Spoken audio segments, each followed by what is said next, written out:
Assalamualaikum warahmatullahi wabarakatuh. Selamat pagi, selamat siang ataupun selamat sore.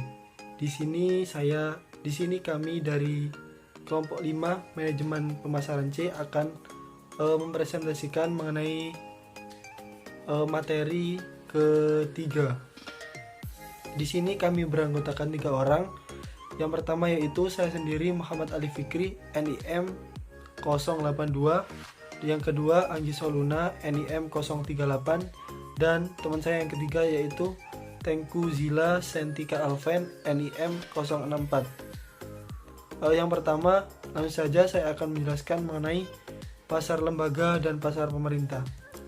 Apa sih itu pasar lembaga?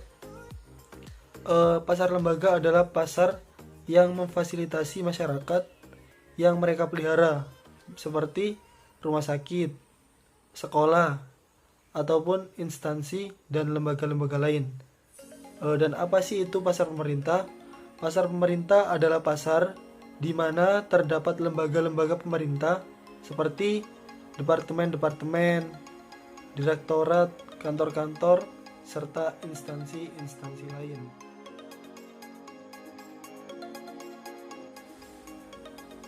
Oke, selanjutnya yaitu karakteristik dari pasar lembaga.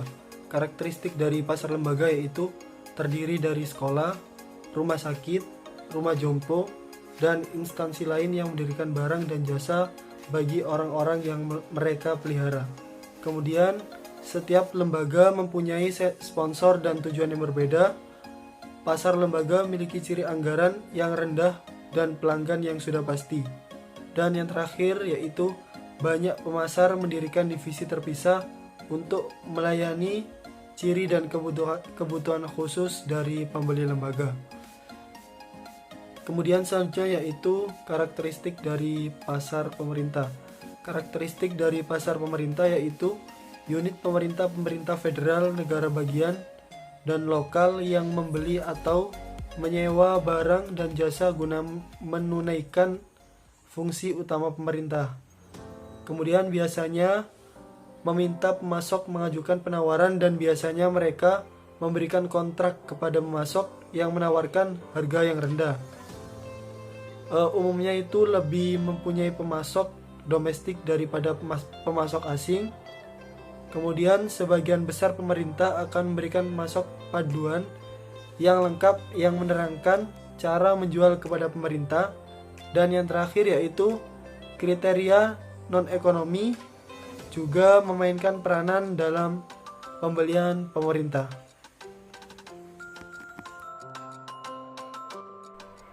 Baik, yaitu yang selanjutnya ada jenis-jenis pembelian. Menurut sifat manulang, pembelian dibagi dalam 3 macam pembelian, yaitu yang pertama ada hand-to-mouth buying atau pembelian yang teratur. Nah, pembelian ini didasarkan atas besarnya kebutuhan sekarang, maksudnya yaitu adalah untuk mencegah kerugian atau keburukan yang diakibatkan oleh adanya persediaan bahan yang berlebih di dalam gudang dan penggunaan modal dapat digunakan dengan sebaik-baiknya. Yang kedua yaitu ada speculative purchasing atau pembelian spekulatif.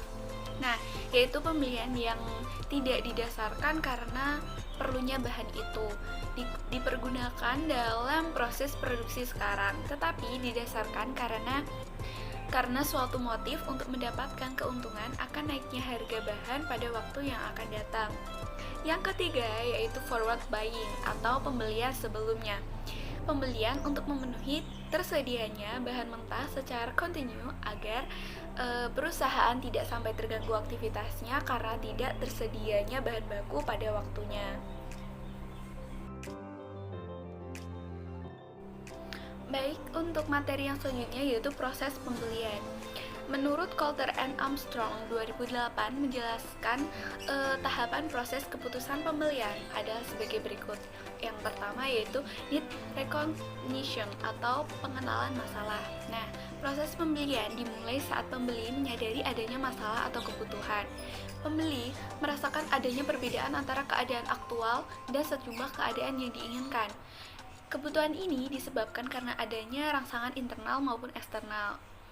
para pemasar perlu mengidentifikasi keadaan yang memicu kebutuhan tertentu dengan mengumpulkan informasi dari sejumlah konsumen, para pemasar, dan dapat mengidentifikasi rangsangan yang paling sering membangkitkan minat akan kategori produk tertentu. Para pemasar kemudian dapat menyusun strategi pemasaran yang mampu memicu minat konsumen.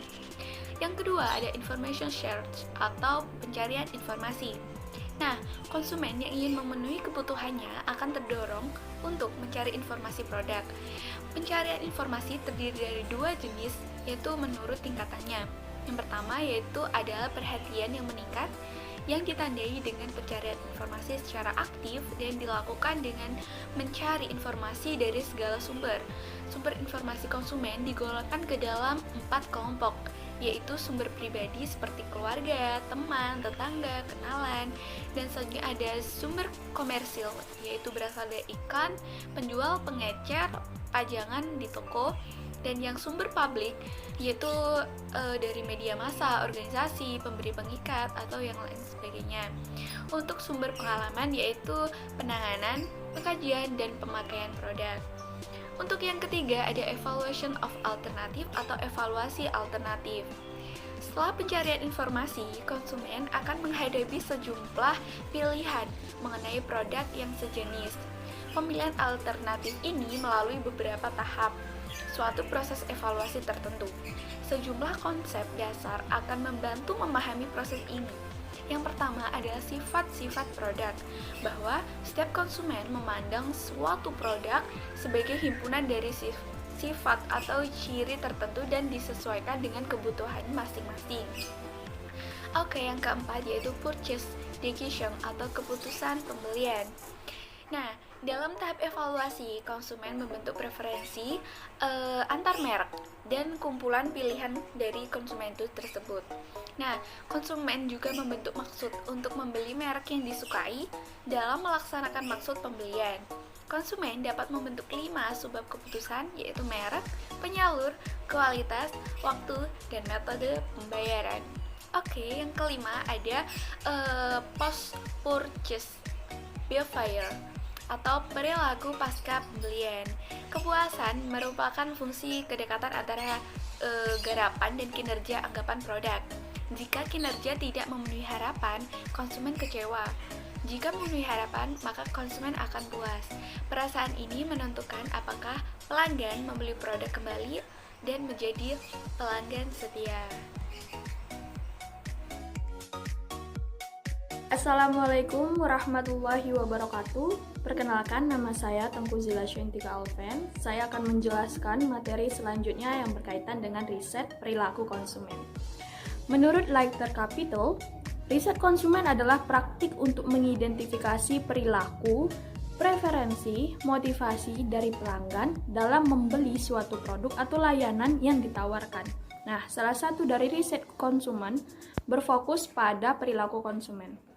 Menurut Kotler dan Keller, bahwa perilaku konsumen dapat diartikan sebagai studi tentang bagaimana individu, kelompok, dan organisasi memilih membeli, menggunakan, dan menghabiskan barang, jasa, ide, atau pengalaman untuk memuaskan kebutuhan dan keinginan mereka. Tujuan utama dari riset perilaku konsumen adalah untuk mencapai dan meningkatkan kepuasan dari konsumen.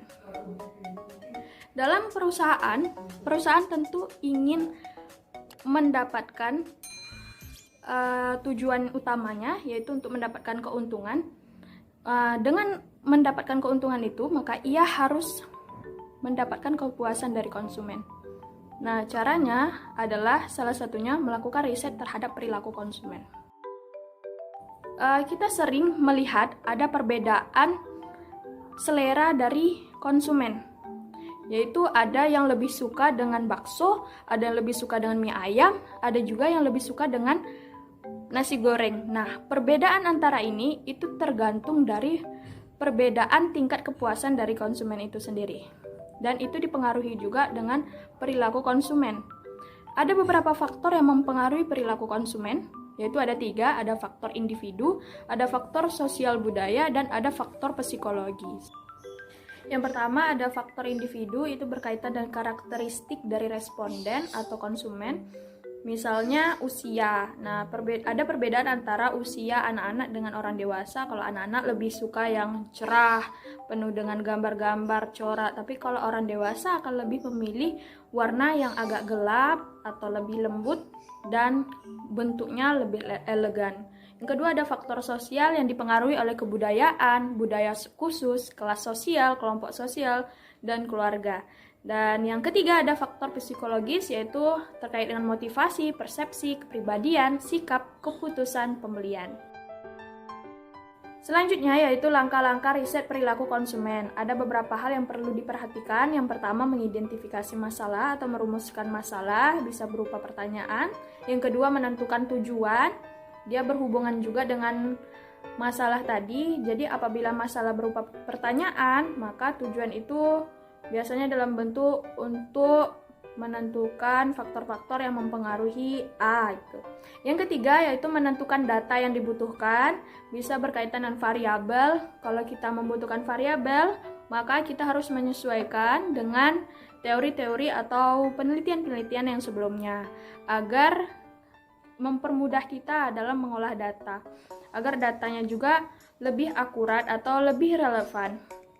Dan selanjutnya yaitu rencana pengumpulan data, bisa berupa data sekunder dan data primer.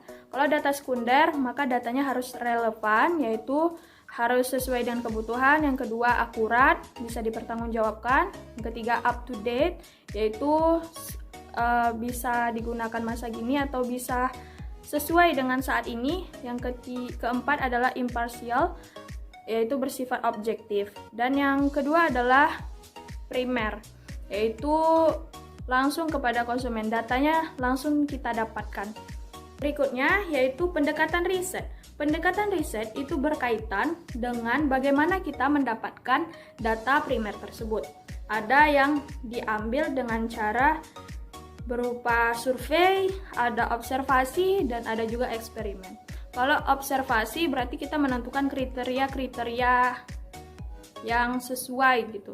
Kalau survei berupa pertanyaan-pertanyaan, sedangkan eksperimen itu kita melakukan uji coba. Kemudian rencana pengambilan sampel. Rencana pengambilan sampel berarti kita itu memilih sampel. Sampel itu apa? Sampel itu adalah bagian dari populasi yang dapat mewakili populasi itu.